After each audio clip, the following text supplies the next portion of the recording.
Hi, welcome to my channel. My name is Nikki and this is where we get nerdy.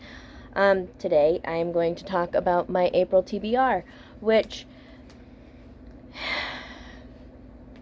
is probably a bit much. Will I complete all these books? No. Am I going to try like hell? Yup. So, start off our reading journal. In the reading journal, we have our normal reading challenge prompts, which I didn't know which one I wanted to do this month. So on a Discord server that I belong to for reading sprints, I said, who wants to volunteer as tribune? And my lovely friend Deidre just said she would pick. So I gave her a number, which correlated with the books. And she chose number 12, which was Immigration. So we have Pachinko by Min Jin Lee. Sorry if I butcher the pronunciation. But, so Pachinko, it was National Book Award finalist, 10 Best Books, New York Times Book Review 2017. So obviously I'm late to the party with this book.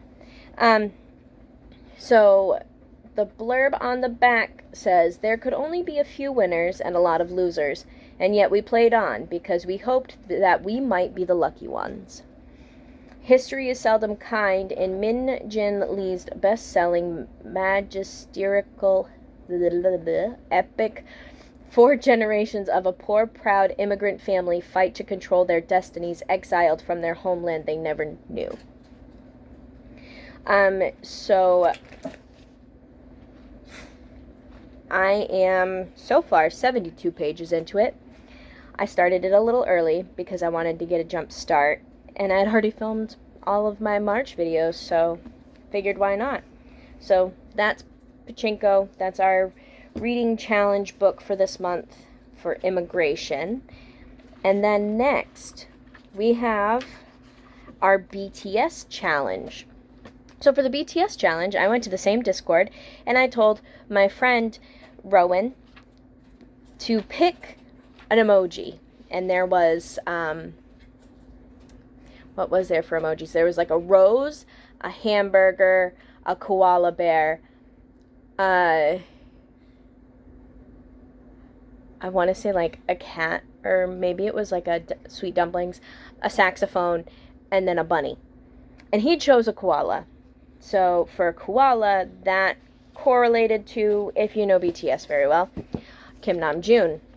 And so for Kim Namjoon / RM, our reading prompt is something nonfiction or something that is based in mythology. So we have Lore by Alexandra Bracken. Basically, the story of this book is that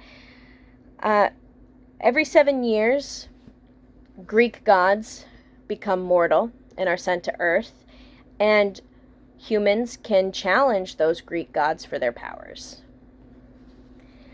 And long ago, Lore Perseus fled that brutal hunt thing, like she wanted nothing to do with it, after her family had been murdered by a rival family. And then one day, all of a sudden, Athena is at her doorstep asking for help. So we shall see how this goes. I'm really excited for this. I love anything that is mythology based. I love retellings. And the fact that Lore looks like a Gorgon, I'm totally happy for, because Medusa is my all-time favorite in Greek mythology. I think she's very misunderstood. And coincidentally, my favorite in League of Legends is Cassiopeia, which is just like Medusa. Shocker. And then after that, Jade from JD Ray Reads is doing a read-along for the Truth Witch series. So this is book 1 called Truth Witch. It's a Witchlands novel. She's doing Which Lands Along. Yeah. I don't even know how she's really going to spell that, but in this world, it's a war-torn, fictional country. There are people that are witches, and Safi, who is our main character, is a truth witch, meaning she can tell when people are lying to her. There's like wind witches, tide witches, water witches, earth witches, soil witches, whatever you can imagine. But Safi is special because there's not many truth witches, and truth witches can be used for political power and political gain. So she hides what she is. So that's Truth Witch by Susan Dennard. And I have already bought Wind Witch, which is the second book in the series, right there. It's a slow start, but once you get started, it's good. I'm more than halfway through now, but there will be more about that. After that, Beacon Book Box had, along with their books that they send out every month, there is a Beacon Book Box Club where you read the book from the month prior. So, for the month of April, Beacon Book Box is doing Muse by Brittany Cavallaro, which, if you watch the unboxing for this book, I completely butchered what it was about because I got really confused. So this is American royals, type vibes, but it's set in 1893 in a an alternate U.S. They're at the World's Fair. So the year is 1893, and the world is brewing in the first American kingdom. But Claire Emerson has a bigger problem. Her father, Jeremiah, prepares to reveal the mighty weapon he created to showcase the strength of their providence, St. Cloud, at the World's Fair. Claire is crafting a plan to an escape. Jeremiah is a sought-after inventor, but he believes his genius is a gift granted to him by his daughter's touch. He's kept Claire under his control for years. As St. Cloud prepares for war, Claire plans to claim her life for herself, even though her best friend Beatrix wants her to stay to help with the growing resistance movement that aims to see women on the throne at any cost. So,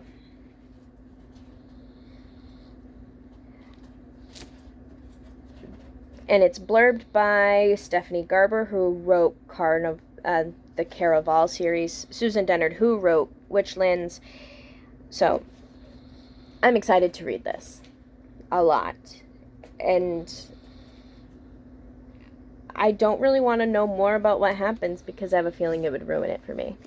You know what I mean? Yep. And lastly, the book that I am most intimidated by, and I don't know why. My friend, I'm going to butcher the pronunciation of your name, and I'm sorry, but my friend Amma and my friend Cryptic from a Discord similar to my Reading Sprints Discord, they're very big into Brandon Sanderson. I've never read Brandon Sanderson because he honestly intimidates me. He has a ton of books and I wouldn't know where to start, and I'm scared. So, Amma and Cryptic convinced me that Elantris by Brandon Sanderson is the place to start. I just got this yesterday. I haven't started reading it yet, but I'm extremely intimidated because Brandon Sanderson has a ton of work, and I'm really scared. But they recommended that Elantris is the best place to start for a newbie Sanderson, and there's 590 pages. I'm scared. The amount of pages between all 5 of these books. Here, I'll hold them up. If I can get them in a nice stack. That's a lot of pages. and I'm scared. There is like over 2,000 pages. But this is the April TBR. Is it a bit advantageous? Yes. Quite a bit. But we will do it. And whatever I do not finish this month, I will finish next month, which is my birth month. So there will be a birthday haul going on at some point. Also, I will be introducing a new TBR game that I decided to make. More on that later. But until next time, have a good day. And remember, you are loved and you are valid.